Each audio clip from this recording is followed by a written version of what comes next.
जय मां लक्ष्मी। आपकी इस धनतेरस की वीडियो को जो भी मनुष्य पूरा देखे और वीडियो को लाइक करे और की झोली खुशियों से भर देना, उसकी सारी मनोकामनाएं पूर्ण कर देना, उस इंसान का घर अन्न धन से भर देना। भक्तों, स्वागत है आप सभी लोगों का एक बार फिर से। आप में से कई सारे लोगों को पता नहीं होगा कि आखिर धनतेरस के दिन दिया क्यों जलाते हैं। आप में से अधिकतर लोग बोलेंगे कि लक्ष्मी माता को प्रसन्न करने के लिए दिया जलाते हैं। यह बात कुछ हद तक ठीक है, लेकिन इसके अलावा कुछ बड़े कारण है जिसके चलते हम जो है धनतेरस के दिन दिया जलाते के दिन आखिर दिया क्यों जलाते हैं, आइए इस वीडियो में जानते हैं। साथ ही साथ मैं आप लोगों को एक ऐसा गुप्त जगह में दिया जलाने का उपाय बताऊंगा, जिस जगह में अगर आप 5 दिन तक दीप जला लेते हैं तो साक्षात लक्ष्मी माता आपके घर में आ जाती है ना। चाहते हुए भी आपके सेवा भाव को देख करके लक्ष्मी माता को अगर उस जगह में 5 दिन दीप जला दे तो आना पड़ता है। आपकी कंगाली, आपकी गरीबी, आपके जीवन में चल रही परेशानी, कष्ट एवं कोर्ट कचहरी का मामला चल रहा हो, उसे भी दूर करना पड़ता है। भक्तों, इस वीडियो को ध्यान से देखना, तब आपको समझ में आएगा। देखिए, हमारे देश के अधिकांश भागों में यम के नाम पर दिया दान, दीप दान करने की परंपरा है। तो देखिए, दिवाली के 2 दिन पूर्व धनवंतरी त्रयोदशी के सायंकाल मिट्टी का कोरा दीप लेकर के आते हैं। इसमें तिल का तेल डाल करके नई रुई की बत्ती रखते हैं, या फिर आपके सामर्थ्य अनुसार, जैसे कि तिल का तेल है, या फिर फल्ली का तेल है, या फिर सरसों का तेल है, या फिर हो सके तो आप जो है गाय के शुद्ध देशी घी का दीप भी जलाते हैं। तो आप अपने सामर्थ्य अनुसार दीप जलाते हैं। लेकिन आखिर ये दीप क्यों जलाते हैं, इसके पीछे क्या कारण है, सारी जानकारी इस वीडियो में मैं आप लोगों को विस्तार से बताऊंगा। क्योंकि भक्तों, वास्तु ज्ञान ज्योतिष चैनल का मकसद है जनित एवं जन कल्याण करना। अगर आप इस वीडियो को देख लेंगे तब आपको समझ में आएगा कि वास्तव में हम दीप क्यों जलाते हैं और हमें दीप क्यों जलाना चाहिए। और वास्तव में इस वीडियो को देखने के बाद आपको एक अधिक लाभ मिलेगा कि आपके घर से निर्धनता जन्मों के जो कंगाली वह चली जाएगी। कहते हैं कि बहुत साल पहले रघुवीर नाम का एक प्रतापी राजा था। एक बार वह अपने दोस्तों, सैनिकों और अंगरक्षकों के साथ जंगल में शिकार खेलने के लिए गया। संयोग से राजा सबसे बिछड़ के अकेला रह गया और भटकते हुए एक अन्य राजा, जिसका नाम था धर्मराज के राज्य में पहुंच गया। भक्तों, कथा ध्यान से सुनना, तभी आपको समझ में आएगा। और कमेंट बॉक्स में जय मां लक्ष्मी, आपका इस दिवाली हमारे घर में स्वागत है जरूर लिखना। तो धर्मराज ने थके हारे रघुवीर का भव्य स्वागत किया। ठीक है, उसी रात धर्मराज के यहां पुत्र का जन्म हुआ। इसी खुशी के अवसर पर धर्मराज ने राजकीय उत्सव में सम्मिलित होने के लिए आग्रह के साथ रघुवीर को कुछ दिन तक वहां ठहरने के लिए रोक लिया। बच्चे के छठी के दिन एक विचित्र घटना घटी। भक्तों, ध्यान से सुनना। पूजा के समय एक देवी प्रकट हुई और बोली, आज इस शिशु की जो इतनी खुशी मनाई जा रही है, यह अपने विवाह के चौथे दिन मृत्यु को प्राप्त हो जाएगा। इस भविष्यवाणी से सारे राज्य में शोक और दुख छा गया। धर्मराज और उसके परिजनों पर ऐसा समझो कि वज्रपात हो गया। पहाड़ के समान जैसे दुख आ गया, सबके सब स्तंभित रह गया, चुप रह गया। इस शोक के समय रघुवीर ने राजा धर्मराज और उसके परिवार को बिल्कुल आश्वासन दिलाया और विचलित ना होने का आश्वासन दिलाया और बोला कि इस बालक की रक्षा मैं करूंगा। संसार की कोई भी शक्ति इसका बाल बांका नहीं कर सकेगी। इसकी रक्षा मैं स्वयं करूंगा। भक्तों, ध्यान से सुनना। तो रघुवीर ने यमुना के किनारे एक भूमिगत किला बनवाया और उसी के अंदर राजकुमार के पालन पोषण की व्यवस्था करवाई। इसके अतिरिक्त राजकुमार की प्राण जान की रक्षा के लिए रघुवीर ने सुयोग्य ब्राह्मण से अनेक तांत्रिक अनुष्ठान, यज्ञ, मंत्र जाप आदि की व्यवस्था भी करवा रखी थी। धीरे धीरे राजकुमार युवा हुआ। उसकी सुंदरता एवं जो तेज था, उनकी चारों सभी तरफ बिल्कुल ही दुनिया भर में फैलने लगी। राजा रघुवीर के कहने पर धर्मराज ने राजकुमार का विवाह भी करवा दिया। जिस राजकुमारी से राजकुमार का विवाह हुआ था, वह साक्षात लक्ष्मी लगती थी। ऐसे सुंदर वर वधू की जोड़ी जीवन में किसी ने नहीं देखी थी। विधि का विधान, विवाह के ठीक चौथे दिन यमराज के दूध राजकुमार के प्राण हरने के लिए आ पहुंचे। कथा भक्तों, ध्यान से सुनना।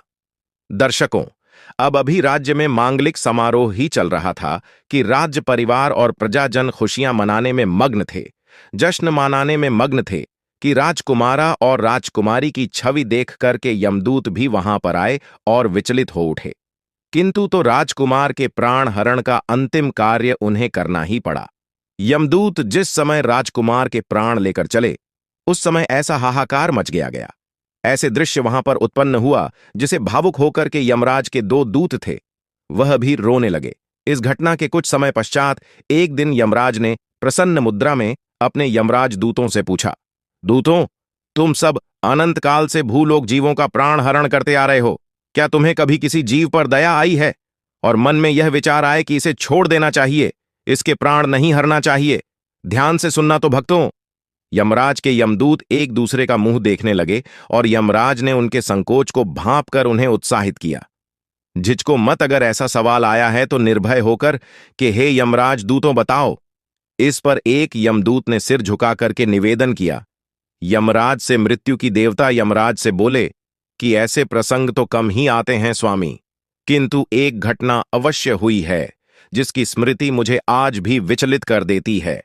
यह कहते हुए जो यमराज के यमदूत थे, उन्होंने यमराज के पुत्र के प्राण हरण की संपूर्ण घटना यमराज को बताई। इस दुखद घटना से यमराज भी प्रचलित हो उठे और इस लक्ष्य करके, ध्यान से सुनना, इसके लक्ष्य करके दूध बोला कि यमराज, क्या कोई ऐसा उपाय नहीं जिस उपाय से अकाल मृत्यु से प्राणियों को छुटकारा मिल जाए और मृत्यु की देवता यमराज जो प्राण हरते हैं इनसे बचा जा सके?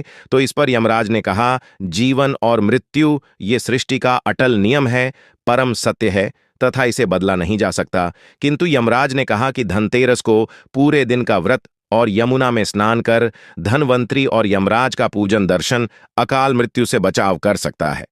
लेकिन यदि यह संभव ना हो तो भी संध्या के समय घर के प्रवेश द्वार पर यमराज के नाम का एक दीप प्रज्वलित जरूर करना चाहिए। इसे अकाल मृत्यु और रोग से मुक्ति प्राप्त किया जा सकता है। स्वयं यमराज ने बताया कि अगर कोई भी व्यक्ति धनतेरस के दिन यमराज के नाम से दीप जलाएं तो बिल्कुल ही कैसा भी आपके जीवन में अकाल मृत्यु आने वाला हो, बुरा समय आने वाला हो या फिर किसी के काल सर्प दोष जीवन में चल रहे हैं, वह दोष समाप्त हो जाता है। इसके पश्चात धनतेरस के दिन हो सके तो भगवान धनवंतरी जी के लिए प्रवेश द्वार पर यमराज के लिए और लक्ष्मी माता के स्वागत के लिए बिल्कुल ही दीप जलाना चाहिए। यह भी कहा जाता है, हमारे हिंदू सनातन शास्त्रों में लिखा है कि पितरों के निमित्त हेतु अगर शमशान में इस दिन दीपदान किया जाए दक्षिण दिशा की तरफ, अगर पितरों के निमित्त हेतु इस दिन दीपदान किया जाए तो आपके पितृ अगर यमलोक में किसी कारणवश भटक रहे हैं, उनकी आत्मा अगर मोक्ष नहीं पाए हैं, तो दीपदान करने से उनकी आत्मा को मोक्ष की प्राप्ति होती, उन्हें प्रकाश की प्राप्ति होता है। और सभी पवित्र हिस्से में, जैसे कि लक्ष्मी स्थान है, धन स्थान है, व्यापार स्थान है और वाहन स्थान है, बहुत सारे हमारे घरों में ऐसे स्थान होते हैं, तो सभी स्थान में इस दिन पवित्र दीप जरूर जलाना चाहिए लक्ष्मी माता का। इस दिन वरदान भी एक कथा के अनुसार लक्ष्मी माता ने स्वयं कही है कि जिस घर में अगर धनतेरस के दिन 13 दीप जलाते हैं, 13 दीप ही आपको जलाना है। धनतेरस के दिन 13 दीप जलाते हैं तो ऐसे घर में मैं विवश होकर के स्वयं साल भर निवास करती हूं और ऐसे घर को धन धान्य से परिपूर्ण बना देती हूं। और अगर वह मनुष्य फिर आने वाले धनतेरस के दिन 13 दीप जला दे तो मैं फिर उसके घर में रह जाती हूं। यह मां लक्ष्मी में स्वयं कहा है।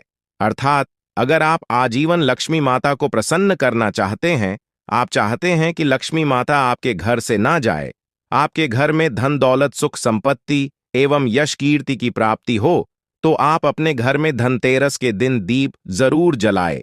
चाहे आप सनातन धर्म से जुड़े हों, चाहे आप सनातन धर्म को नहीं मानते हो, एक बार यह कार्य करके जरूर देखना, आपका घर धन दौलत से जगमगा उठेगा।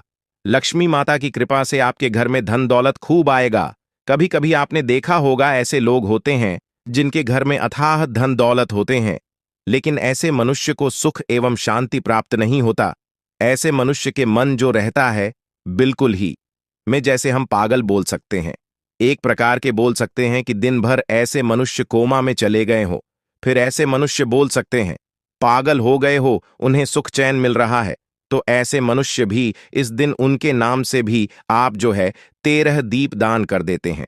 आप नदी में 13 दीप बहा देते हैं, तो उनका जो मानसिक संतुलन बिगड़ चुके वह बिल्कुल ठीक हो जाता है।